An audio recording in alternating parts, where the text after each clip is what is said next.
Hello guys, magdi-deep cleaning tayo ng automatic washing machine.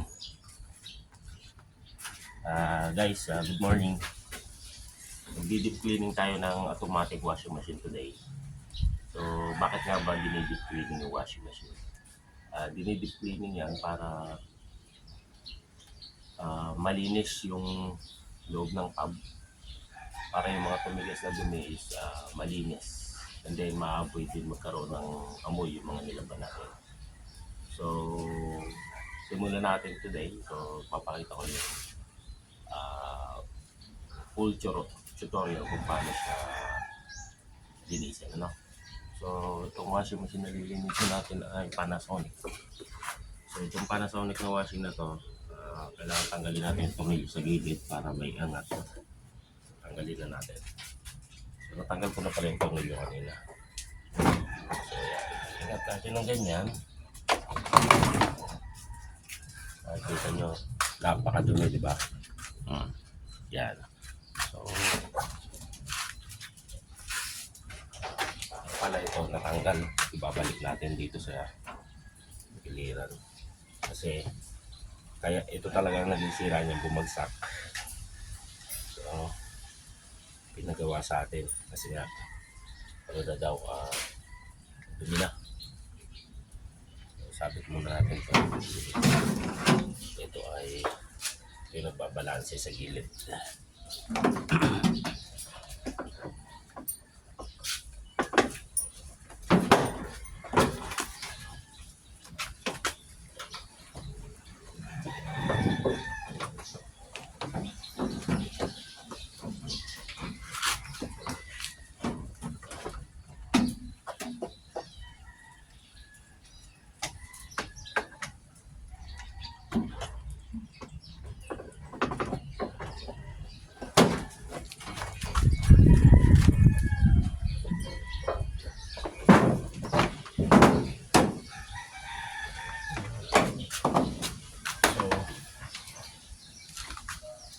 So pag deep cleaning, ito ang kailangan natin malinis. Tapos lilinisin din natin itong mga tagiliran. Tapos ito, punasan natin. So simulan na natin guys. So susunod na babaklasin pagkatapos dito, itong gilid. So meron siyang clip dito. Yan, clip lang yan. Iaangat nyo lang yan, gandahan.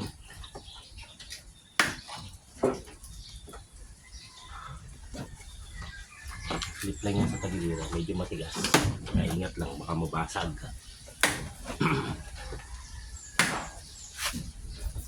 Wala naman siyang tornilyo, yung iba may tornilyo. Ito pa niya, wala naman tornilyo. Kailangan lang iangat. Naangat na, madali naman balik niya, tatandaan nyo lang yung hulma. Then, next procedure na tatanggalin natin ay makikita nyo yung nasa gitna.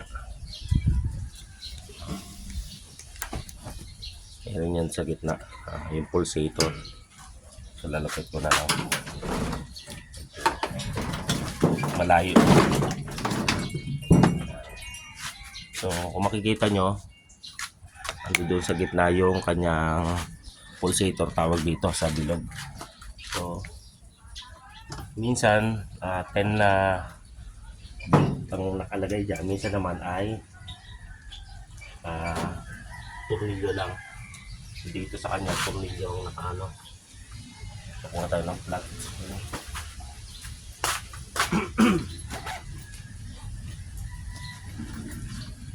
So kuha tayo ng plastic, tatanggalin natin yan.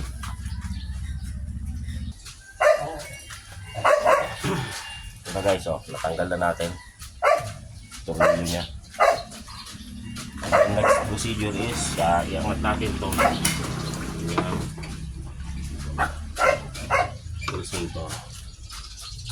So pag hindi mo siya mahugot, kumuha ka ng dalawang tornilyo, ito nilulyo mo doon sa mga butas. And then para meron ka hawakan sa paghatak. Hello guys, tuloy na tayo. Guys, pagka ganito, Kung titingin nyo, sobrang luma na nung unit. So talagang kumapit na yung pulsator dun sa pinaka kinakabitan niya. So ngayon, pag pinersa natin to, ang tendency niya baka ma-low thread lang, hindi na natin maibalik ng ayos. So ngayon, magdi-deep cleaning tayo. Dapat ito, matatanggal natin ang buo. Kaso dahil sobrang tigas na doon sa gitna, hindi na natin magagawa yan. So, ang gagawin na lang natin dito is pipilitin nating malinis ng using our power sprayer. So, ganoon na lang guys. So, kunin ko na yung ating sprayer.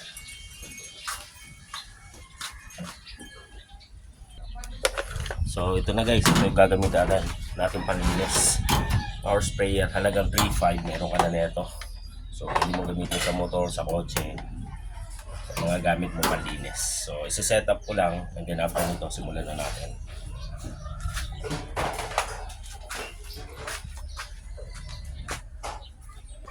O mga kaibigan, simulan na natin.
Guys, ang tatandaan nyo, ito ay natatanggal sa gitna. Meron siyang malaking na kailangan matanggal. So dahil kumapit na sa sobrang luma na itong unit, hindi na natin ito natanggal. So gagawin natin is tiyatsagan na lang talaga dito. So ito naman ay personal ko, kaya okay lang. Pero hanggat maaari, kung kaya pagtanggalin sa gitna, tatanggalin nyo. Ganun lang po, ingatan mabasa yung gilid. Okay lang tumatalsikan ng bagya, huwag lang mababasa dun sa ilalim.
Then guys, after nyo balawan, sabunin yung mga gilid-gilid. Ito muna yung pag-awang.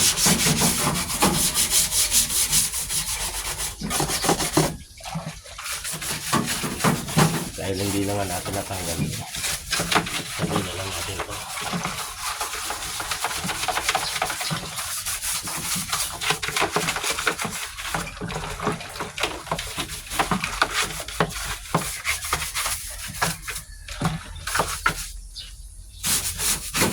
Ingat po, mapapalad yung ibang pa.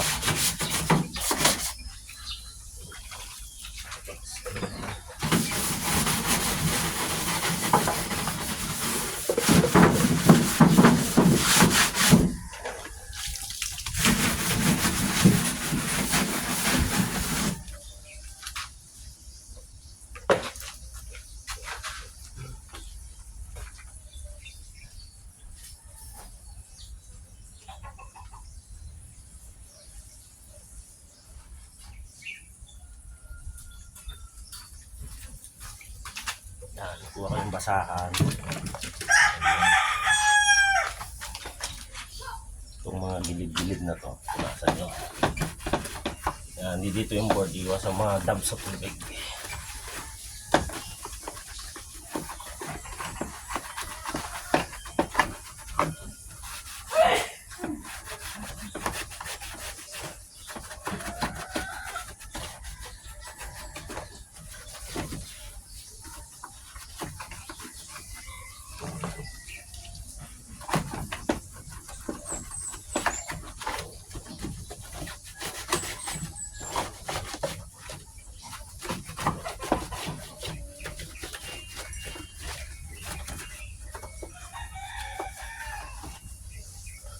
Ang nasabi ko, ang board niya ay naririto kaya iingatan natin. So, tataklob ako ng basahan.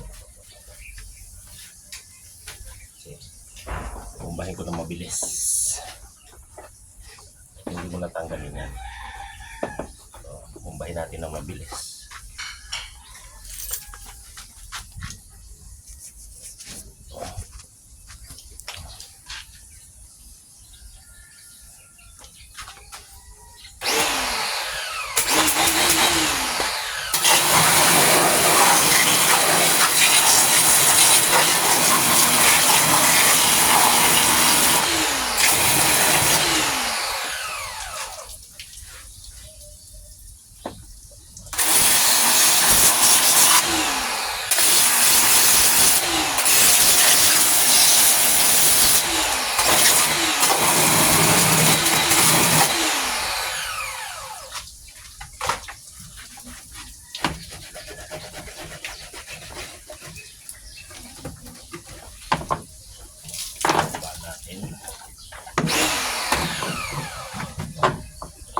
Dahan lang kasi baka malagod yung mga wires.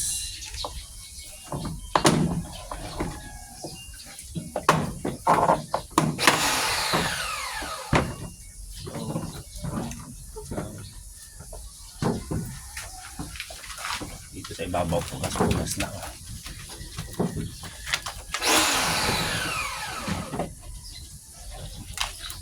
Actually, hindi deep cleaning to. Parang basic lang kasi yung deep cleaning talagang kinakalas ng kalas na kalas. Pero malaking bagay, malinis ka ng bagya. Konti.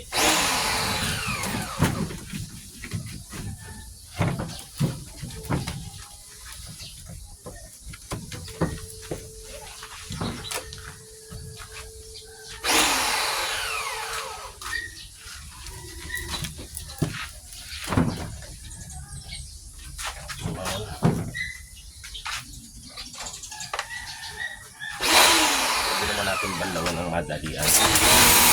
Mabilisan lang.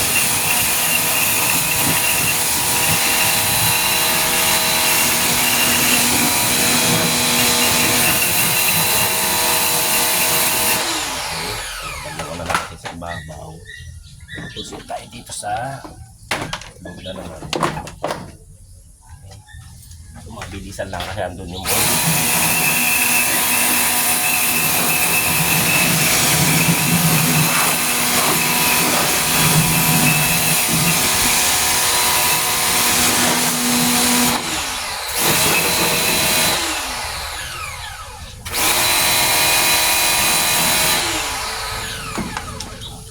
Okay, so ganyan lang po. So ngayon tatapon ko yung tubig.